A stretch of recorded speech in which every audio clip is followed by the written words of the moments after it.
Hello everyone, আসসালামু আলাইকুম। আজকে আপনাদের সাথে শেয়ার করব ভুনা খিচুড়ি রেসিপি। এখানে আমি মুগ ডাল আর 1 কেজি চাল নিয়ে নিয়েছি, আর সাথে এই মশলাগুলো এখন আমি একে একে অ্যাড করব। এখানে আজকে আমি সরিষার তেল দিয়ে ভুনা খিচুড়ি রান্না করব। আমার মতো কে কে তোমরা সরিষার তেল পছন্দ করো কমেন্ট করে জানাবে। আমার বাসার সবাই সরিষার তেলের রান্নাটা অনেক বেশি পছন্দ করে।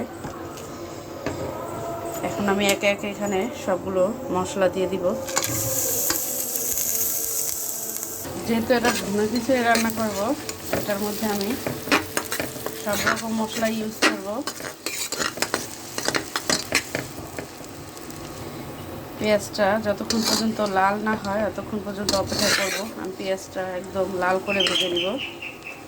আমি একটা অর্গানিক খাঁটি সরিষার তেল ব্যবহার করছি এই খিচুড়িটা রান্নায়, তাই এই সরিষার তেলটা এরকম বুদবুদ উঠতেছে। এখন আমি দিয়ে দেবো এখানে 1 চামচ রসুন বাটা আর 1 চামচ আদা বাটা। এটা দিয়ে তেলের মধ্যে ভালো করে ভেজে নেব।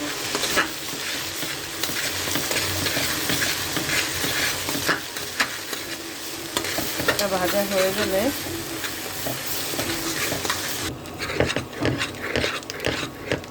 ভালো করে লাল করে ভেজে নিয়েছি। এখন আমি এটার মধ্যে অ্যাড করব সামান্য একটু পরিমাণ পানি। এটা অপশনাল, আপনারা না দিলেও পারেন। আমি দিয়ে দিলাম যাতে আমার মশলাটা পুড়ে না যায়, যাতে পুড়ে না যায় দিয়ে দিলাম। এখন আমি এখানে অ্যাড করব 1 চামচ মরিচের গুঁড়া আর 1 চামচ হলুদের গুঁড়া, আর অ্যাড করব 1 চামচ জিরা গুঁড়া।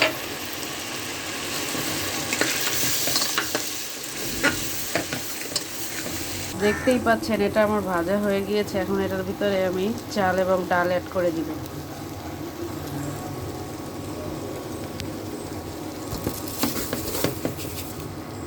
এখন ডাল অ্যাড করব।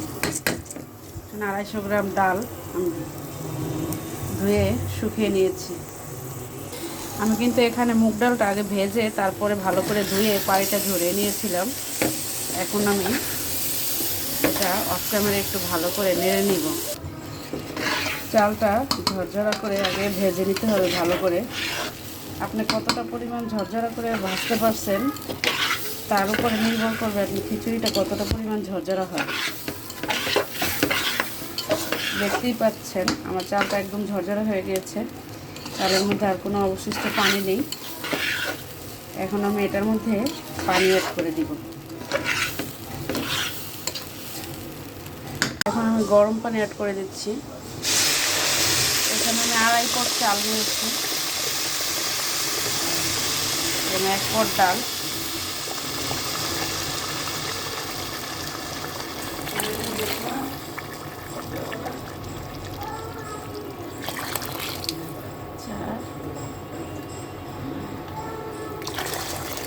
আমি 5 মগ পানি অ্যাড করে দিলাম।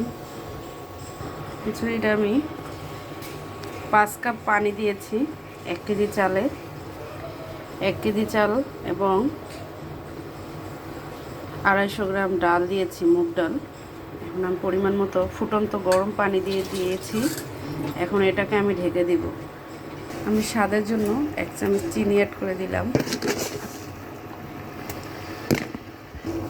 এবং দিয়ে দেব সামান্য একটু পরিমাণ টেস্টি সল্ট দিয়ে ভালো করে নেড়ে দিলাম। খিচুড়িটা আমি অফ ক্যামেরায় ঢেকে দিয়েছি। দেখুন প্রায় হয়ে এসেছে খিচুড়িটা। এখন আবার ঢাকনাটা উঠিয়ে দেখবো কেমন হলো।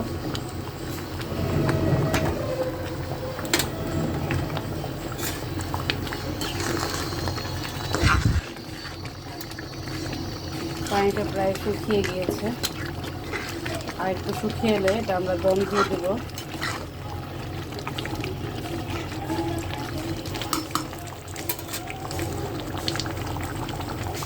আবারও ঢেকে দিব।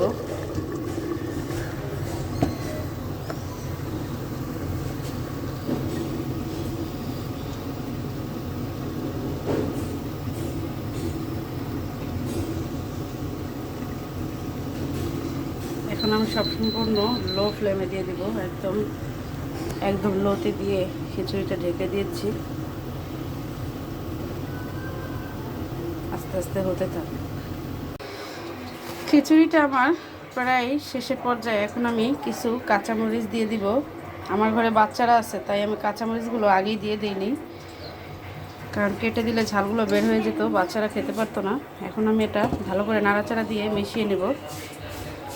দিয়ে আমি ভালো করে উল্টে পাল্টে নেড়ে দিলাম। এখন আমি এটা ভাপে বসিয়ে দেব। খিচুড়িটা আমার হয়ে গেছে, দেখেন কতটা ঝরঝর হয়েছে আমার খিচুড়িটা, একদম একটার গায়ে একটা লাগেনি।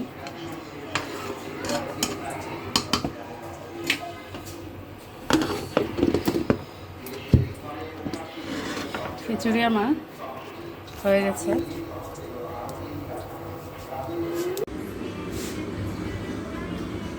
ভর্তার